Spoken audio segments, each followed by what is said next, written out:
Bienvenidos a todos, bienvenidas a todas una vez más a este mi humilde canal. El vídeo de hoy trata sobre el concepto de poder según John Steinbeck. Concretamente lo que voy a hacer es tomar una obra de este autor que ya he mencionado en ocasiones anteriores, que es De ratones y hombres, una obra publicada en 1937, y de ella voy a extraer todo lo que yo considero que es útil para reflexionar en torno a la cuestión del poder y las relaciones de poder en el ser humano. Esta novela, como digo, fue publicada en 1937 y ha trascendido a la historia de la literatura como una denuncia a la situación económica y a las circunstancias que vivían en los años 30 las personas de clase obrera más empobrecida en Estados Unidos. Y si bien es cierto que trata sobre eso la novela, también lo es que va mucho más allá, si no, no se hubiera convertido en un clásico, como lo ha hecho. Al fin y al cabo, la denuncia a la situación de la Gran Depresión es simplemente el telón de fondo para hablar de temas mucho más profundos y mucho más universales, como son, por ejemplo, la necesidad, el canto, la oda hacia la amistad y a la necesidad de la bondad entre personas, y también una reflexión acerca del poder, que es en lo que yo me voy a centrar. Por eso digo, y me gusta aclarar, que este es un análisis acotado de la obra de Steinbeck. Es decir, de todos los temas que trata esta obra, yo me voy a centrar en las relaciones de poder. Evidentemente es una obra magnífica y, como toda obra magnífica, todos sus temas están relacionados entre sí. Pero hablar de todo ello me llevaría muchísimos vídeos de muchísimos minutos. Entonces yo me voy a centrar simplemente en la cuestión del poder.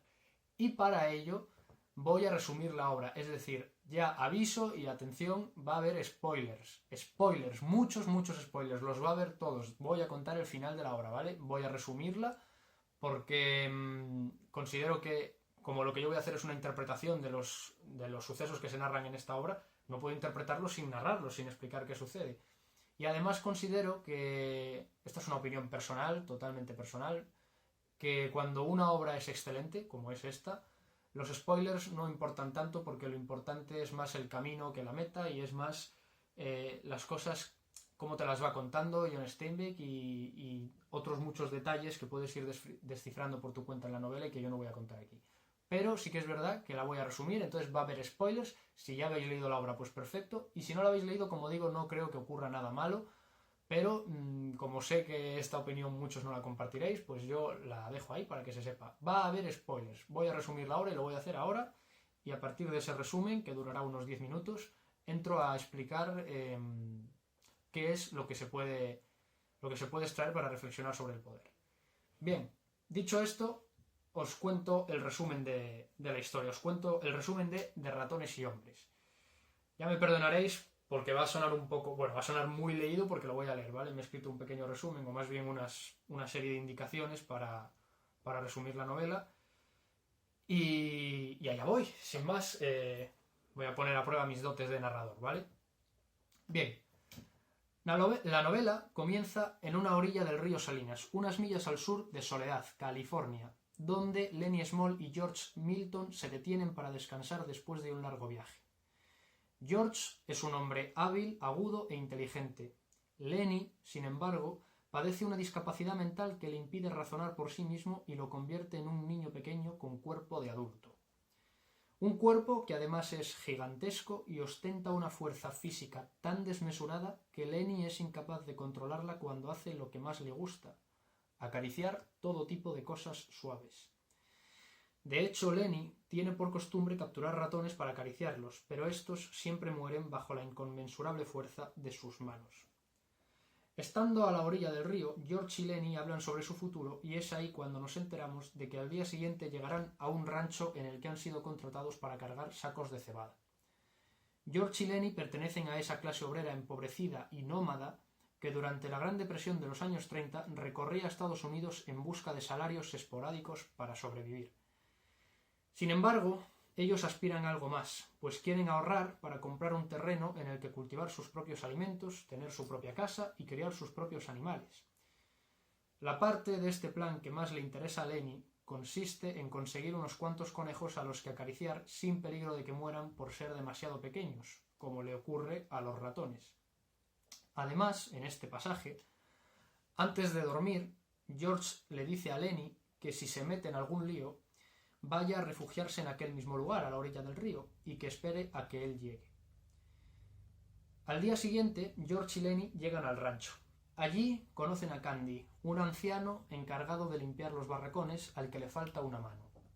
Tiempo después, este mismo Candy se entera de los planes de futuro de George y Lenny y les ofrece sus ahorros y servicios para que le permitan ser un propietario más de la casa e irse a vivir con ellos. Y aquí hago un paréntesis y os digo que profundizar en esta parte de la historia es algo muy interesante que ya deberéis hacer por vuestra cuenta. Yo aquí lo omito.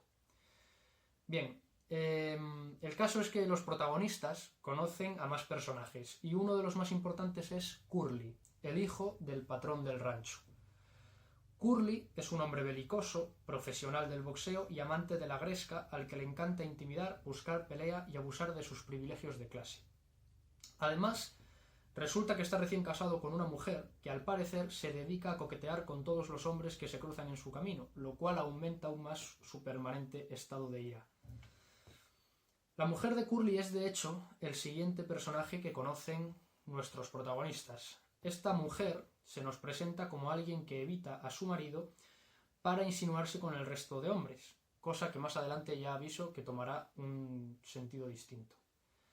Tras conocer a Curly y a su mujer, se despierta la intuición de George, quien le dice a Lenny que evite cualquier tipo de contacto con cualquiera de los dos, ya sea con Curly o con su mujer. Después de algunos sucesos ocurre algo importante. Un mal día, Curly decide entrar en los barracones después de haber estado buscando sin éxito a su mujer. Allí, en los barracones, se encuentran todos los trabajadores, incluido Lenny, que se está riendo mientras se imagina acariciando a sus futuros conejos. Al verlo riéndose, Curly pierde la calma y la emprende con él. Lenny al principio no entiende lo que ocurre y su apariencia desorientada irrita todavía más al hijo del patrón, que al final acaba golpeándolo brutalmente en la cara. Al principio del ataque, Lenny conserva su actitud infantil y se limita a llorar y pedir a gritos la ayuda de su amigo George.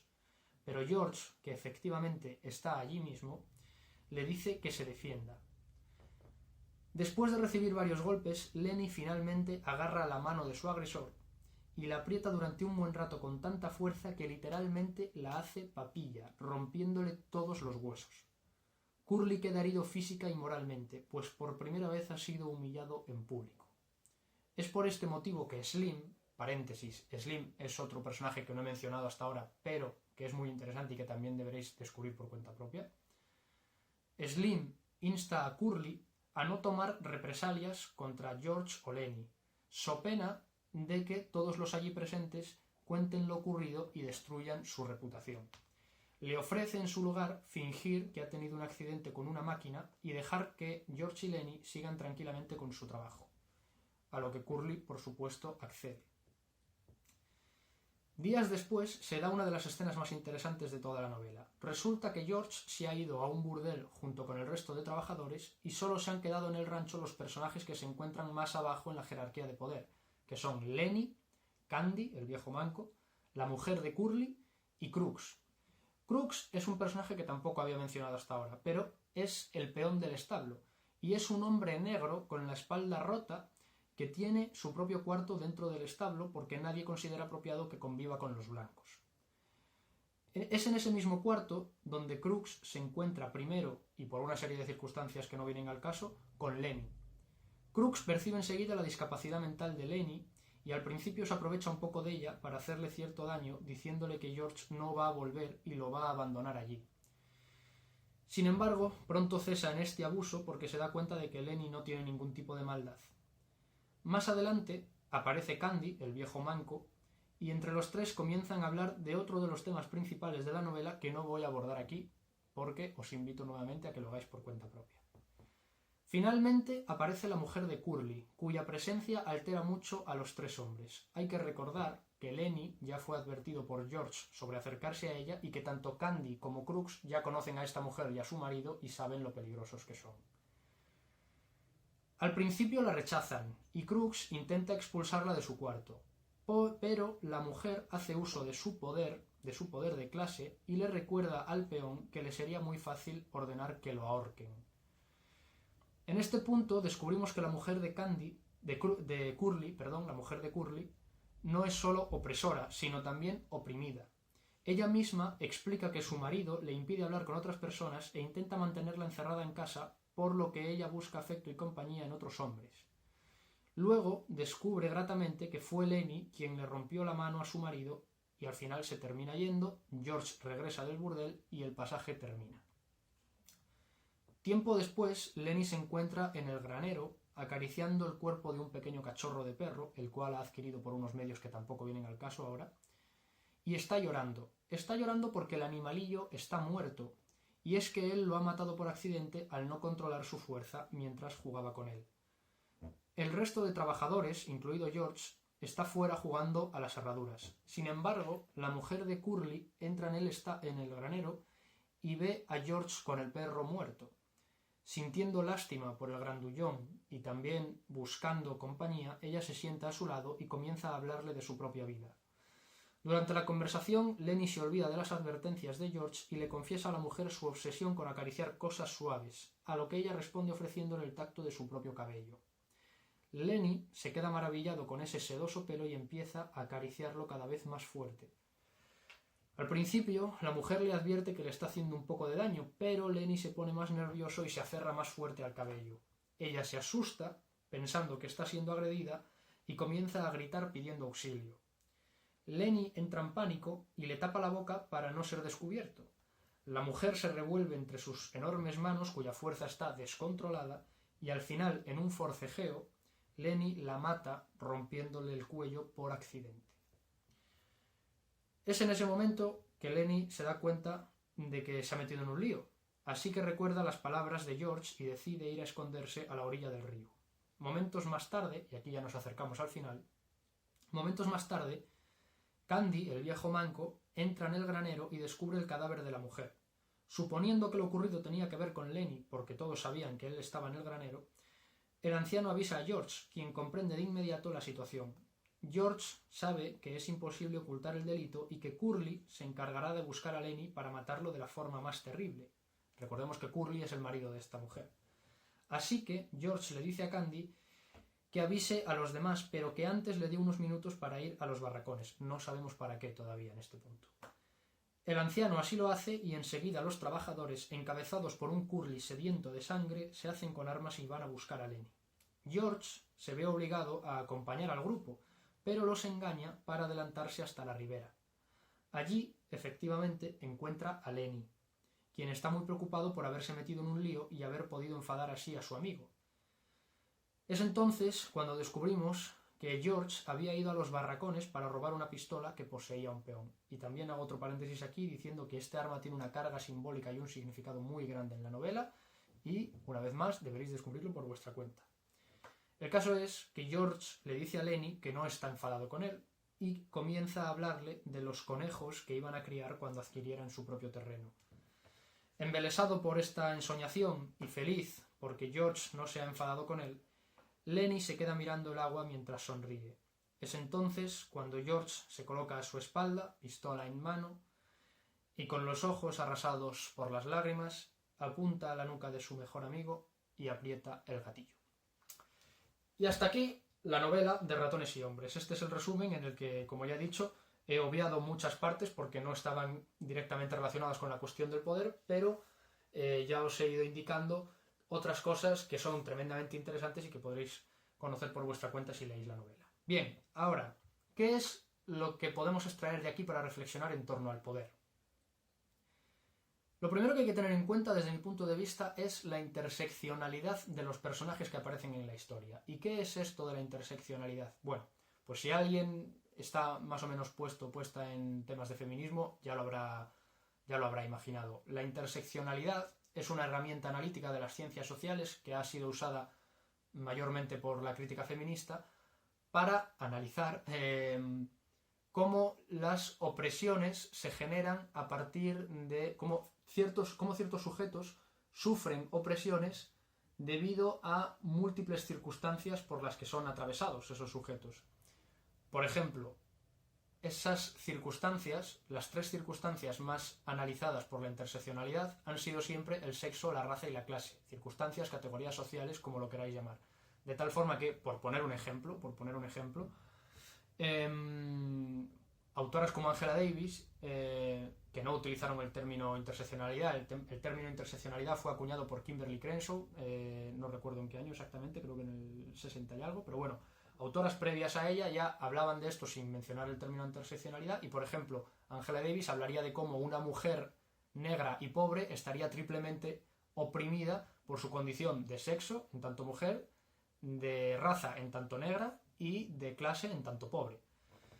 Sin embargo, John Steinbeck añade, bueno, no añade porque esto es previo de hecho a toda la teoría de Angela Davis, pero John Steinbeck ya plantea otras muchas condiciones, otras muchas categorías que no son solo el sexo, la raza y la clase, las cuales tienen un peso fundamental, sino que también añade, por ejemplo, la condición física y la condición intelectual, incluso la popularidad o el carisma. De tal forma que los personajes, como digo, están atravesados por múltiples circunstancias, no son personajes simples que se limiten a una sola característica, sino a muchas. Y esto lo que hace es que los personajes se puedan manipular y oprimir entre sí de forma relativa, no determinista.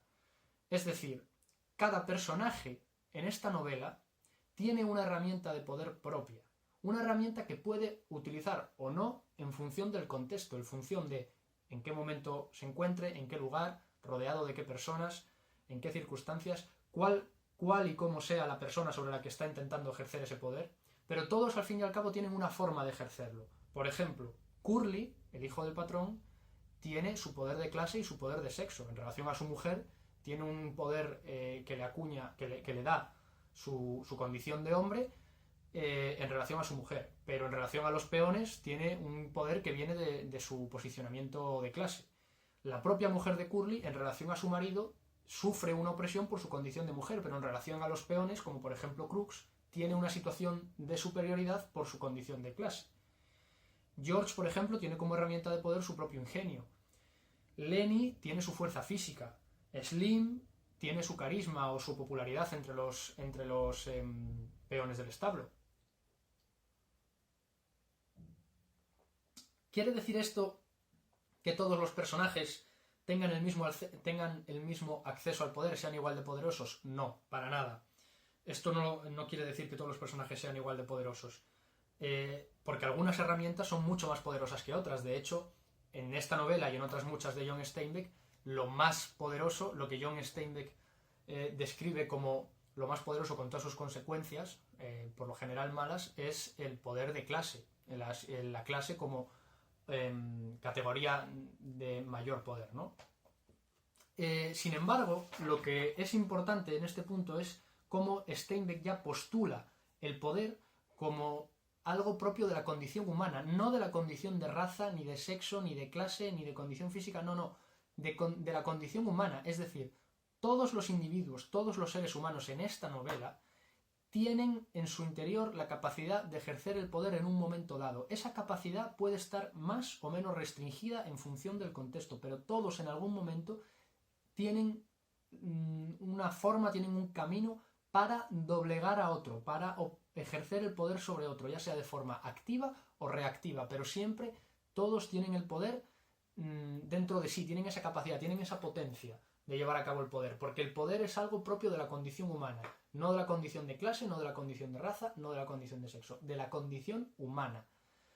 Por ejemplo, pongo ejemplos para que se entienda. Lenny destrozándole la mano a Curly. Curly es un personaje, por lo general, mucho más poderoso que Lenny en casi todos los aspectos. De hecho, durante toda la novela se deja claro que a Curly le bastaría con chasquear los dedos para ordenar que maten a Lenny. Pero resulta que hay un momento, hay un contexto, en un lugar, en unas circunstancias, rodeado de un tipo de personas concretas, en las que la clase que le aporta tanto poder a Curly deja de tener importancia y es sustituida por, en este caso, la fuerza física, de tal forma que en la fuerza física es Lenny quien tiene la ventaja, quien tiene the upper hand, como dicen los ingleses, quien tiene la mayor capacidad de poder. De tal forma que es Lenny quien en un momento dado doblega manipula, oprime a Lenny, en este caso rompiéndole la mano. Y ahí la fuerza de clase de Curly pierde sentido en ese contexto dado. De hecho, no puede hacer nada al respecto porque hay otro personaje que tiene su propia herramienta de poder, que es Slim, que haciendo uso de esa herramienta de poder que él tiene de carisma entre los peones, le dice a Curly que si decide tomar represalias contra George y Lenny, él va a encargarse de que todo el mundo cuente lo que ha ocurrido allí para destrozar su reputación. Y eso hace que Slim no vaya a tomar represalias contra, al menos en ese momento, contra George y Lenny, que Curly no vaya a tomar represalias, porque Slim tiene su propia herramienta de poder, igual que Lenny tiene la suya. En el caso de Slim es el carisma, en el caso de Lenny es la fuerza física.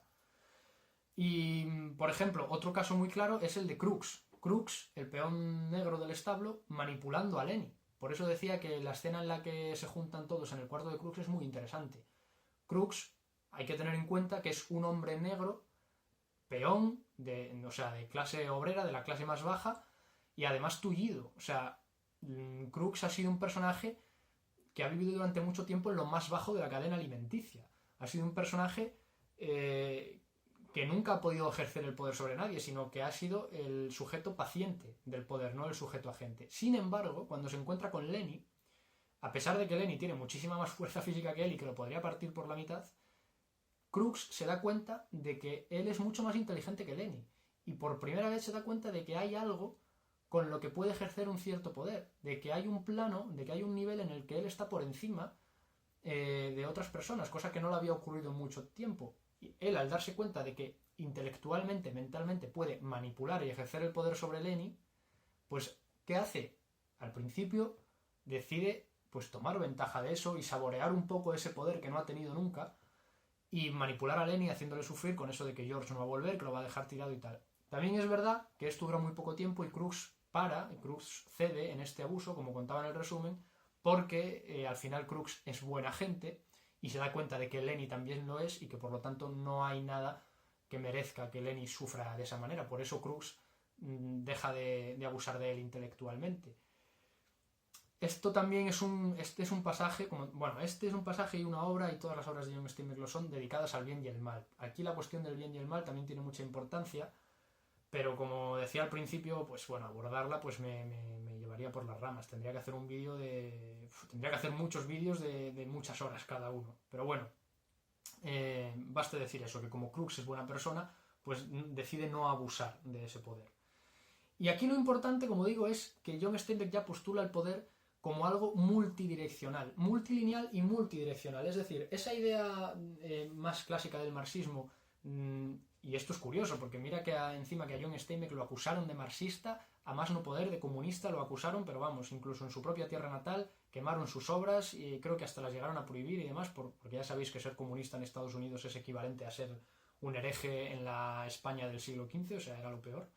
Y sin embargo, la idea del poder que tiene John Steinbeck dista bastante de la idea de poder que se podría manejar en el marxismo, por ejemplo. Esa idea totalmente dualista de oprimidos y opresores, en la que el poder ha sido y sigue siendo históricamente una única línea unidireccional que va de arriba a abajo, John Steinbeck no la comparte para nada. John Steinbeck se suscribiría más a la postura, por ejemplo, de Foucault, aunque Foucault desarrolló sus teorías mucho después de que Steinbeck escribiera esta obra, Pero esa idea de Foucault de que el poder no siempre viene desde arriba, entendiendo arriba como las élites económicas, políticas, culturales, sino que también puede venir desde abajo porque todo ser humano tiene capacidad de agencia. De tal forma que para Foucault el poder ya no era una línea vertical, una única línea vertical unidireccional, que siempre iba de arriba abajo, sino que el poder era un plano multilineal y multidireccional, es decir, de muchas vías, de muchas líneas entrelazadas que van en distintas direcciones, que no siempre van de arriba abajo, que pueden ir de un lado a otro, de abajo a arriba, lo que sea. Es un entramado de líneas porque el poder está en la condición humana como tal, en el simple hecho de ser humano. Pues esto, que Foucault lo desarrolló a lo largo de los años 80, ya lo había desarrollado John Steinbeck mucho antes, en 1937. Foucault no descubrió la pólvora. Tampoco la descubrió John Steinbeck, no estoy diciendo eso. Lo que estoy diciendo es que es una idea que ya traía recorrido, no solo en el ámbito de la filosofía, sino en el ámbito de la literatura, para cuando Foucault la sistematizó. Entonces la idea del poder ya se convierte en una idea no determinista, no inamovible, sino en una idea de que consiste en eso, en que el poder está en toda condición humana, en la condición humana misma, con todo lo variable y mutable que es esta condición. Variable y mutable en lo referente ahí y así, en cuestiones de raza, sexo, clase y demás. Pero la condición humana, no de clase ni de raza, es la que ostenta el poder. Porque como digo yo, y aquí lo tengo apuntado en el guioncito que me he hecho para hacer la broma, caga el rey y caga el papa y de cagar nadie se escapa. Es lo que nos quiere contar John Steinbeck, básicamente. Ahora bien, hasta aquí la primera idea del poder. La segunda, acerca del poder, y me parece casi la más importante de la novela, es que lo que John Steinbeck nos trata de decir es que el poder, asumiendo ya que es, como digo, multidireccional y multilineal, el poder necesita ser racional, necesita ser intelectual, necesita ser un poder inteligente. Y para esto me gustaría que nos fijáramos en Lenny, en el personaje de Lenny, que es el personaje sin duda más interesante de la novela. ¿Por qué? Porque Lenny, si nos fijamos, es el personaje que ostenta un mayor poder y que al mismo tiempo tiene un menor control sobre él. Fijémonos en qué le pasa a Lenny siempre. Pues que, como tiene ese poder brutal, que en este caso es fuerza física descomunal, pues siempre acaba haciendo daño a personas, a seres que no se lo merecen. Acaba matando a los ratones, acaba matando al perro, acaba matando a la mujer de Curly. Lo hace sin querer, por supuesto, lo hace sin querer, pero acaba matándolos. ¿Y a dónde le lleva eso? Pues a morir él mismo es ejecutado. Porque esta es la tesis que adelanto. El poder, si no está sometido a la racionalidad y a la inteligencia, el poder lleva a la ejecución de quien ostenta ese mismo poder e incluso a la ejecución de otras personas que pueden ser inocentes alrededor de esa persona que ostenta el poder. ¿Y qué papel juega Lenny en todo esto? Pues bueno, esto yo creo que se aprende, se interioriza mucho más cuando se ha leído más obras de John Steinbeck. Por eso igual yo lo tengo más claro, pero en esta obra, en De ratones y hombres, ya se defiende por sí misma esta idea y se puede encontrar perfectamente, que es que Lenny es una alegoría, es una metáfora de la clase obrera oprimida. De ahí que esta novela haya pasado a la historia como una denuncia a la Gran Depresión, a la situación de la Gran Depresión. Pero va mucho más allá, como decía, no es solo una denuncia a ese contexto histórico y geográfico concreto, sino que ya entra en el poder en general.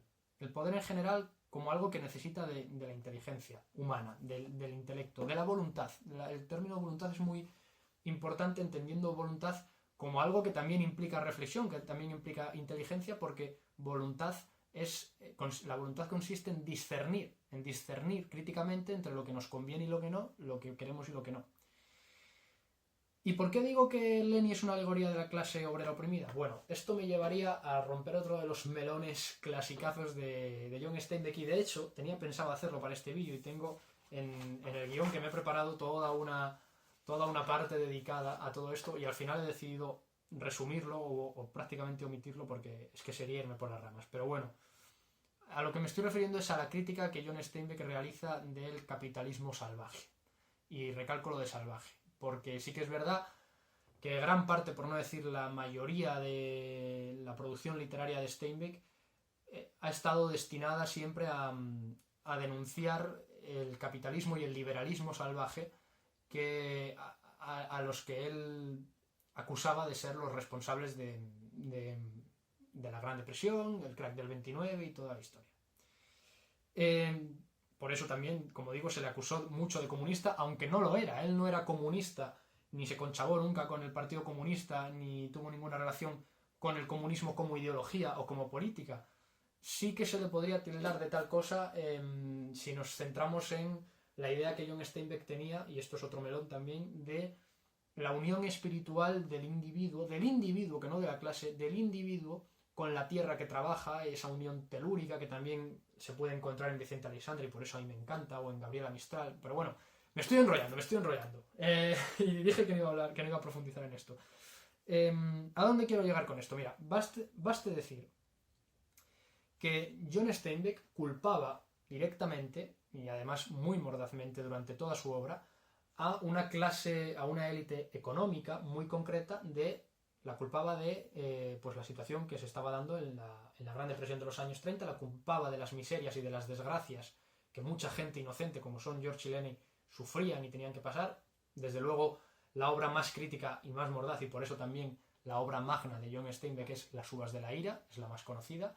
Como toda obra excelente, esto creo que ya lo mencioné, fue quemada y fue maravillosamente quemada. O sea, fue por algo quemada, ¿no? Porque levantó muchas ampollas por esta acusación directa que hacía John Steinbeck a ciertas élites económicas que habían abusado de su poder en nombre de la libertad para enriquecerse, para llevar a cabo su egoísmo, su avaricia, su vileza, su actitud cainista, porque el mito de Caín y Abel es otro de los temas centrales, es un subtexto principal en todas las obras de John Steinbeck. Entonces, este tema también se encuentra en De ratones y hombres. Y John Steinbeck lo que hace con Lenny es una alegoría del pueblo obrero, de la población obrera oprimida, como ostentadora de un gran poder del que no es consciente.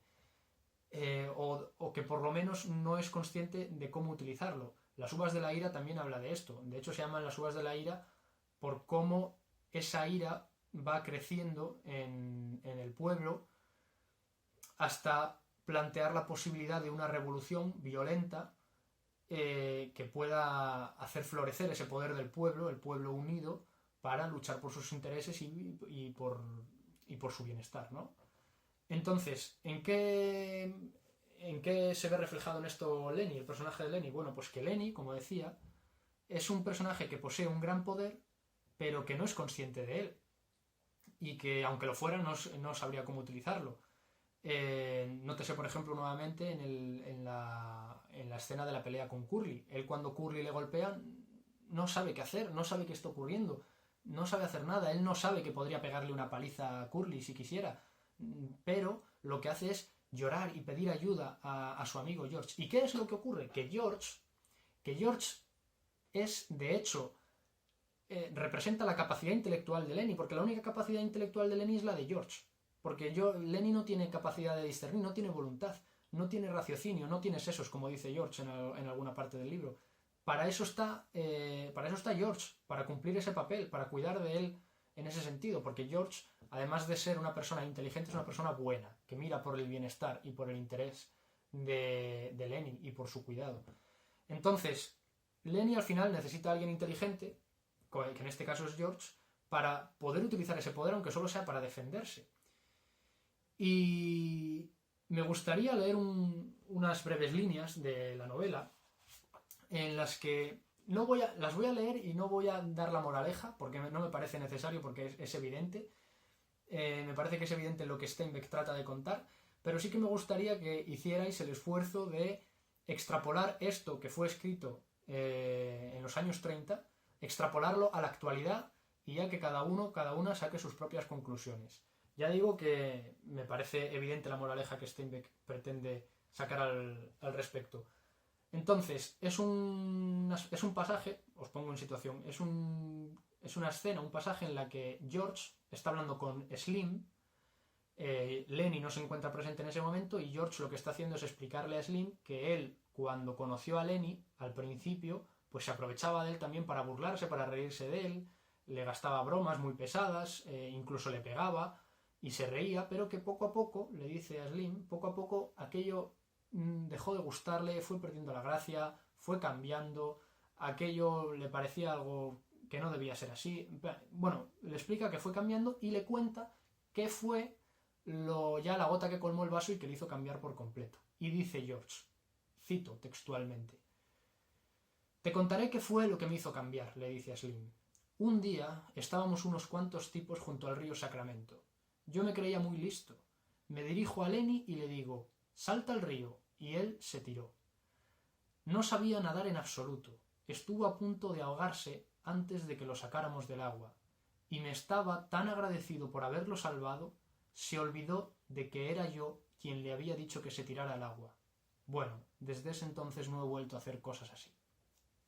Yo lo dejo ahí y que cada uno saque sus propias conclusiones, me parece que es bastante evidente.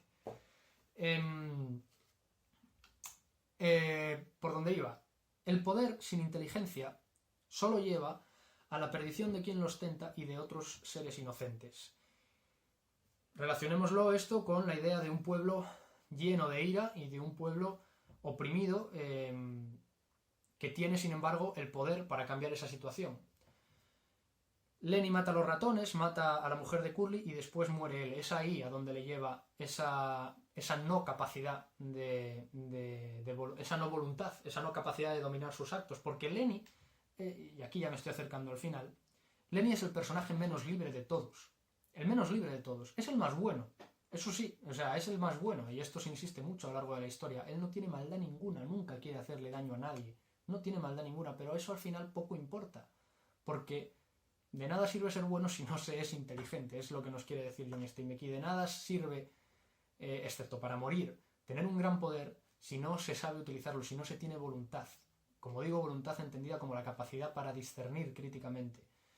Lenny no es libre porque no tiene capacidad de decidir sobre sus actos. De hecho, lo único que le queda a Lenny, y lo peor es que él ni siquiera lo sabe, porque no es inteligente, lo único que le queda a Lenny es recibir el acto de misericordia de alguien que sí es inteligente y que además es bueno, como es George. George en el momento en el que decide matar a Lenny.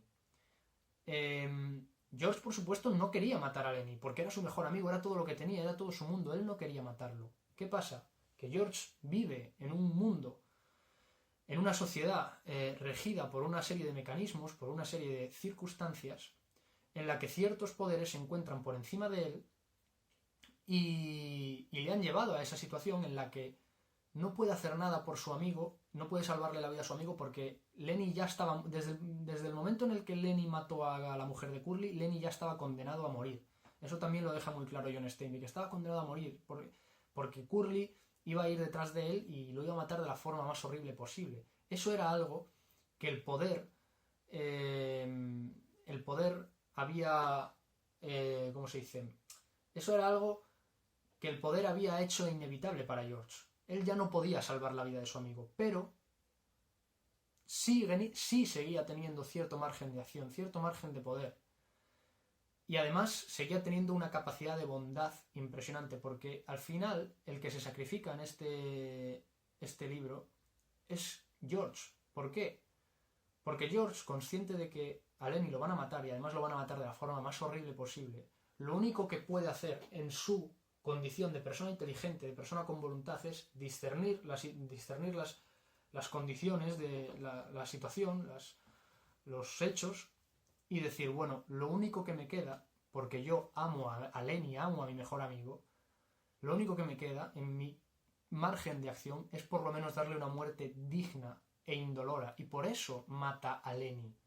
De hecho, después de matar a Lenny, Slim, que llega, porque esto no sé si lo dije en el resumen, pero George mata a Lenny cuando ya está oyendo las voces de Curly y los demás acercándose allí. Lo mata muy deprisa y luego llegan los demás. Esto no lo he mencionado en el resumen porque, bueno, no es tan relevante, pero Slim le dice a George, lo tenías que hacer.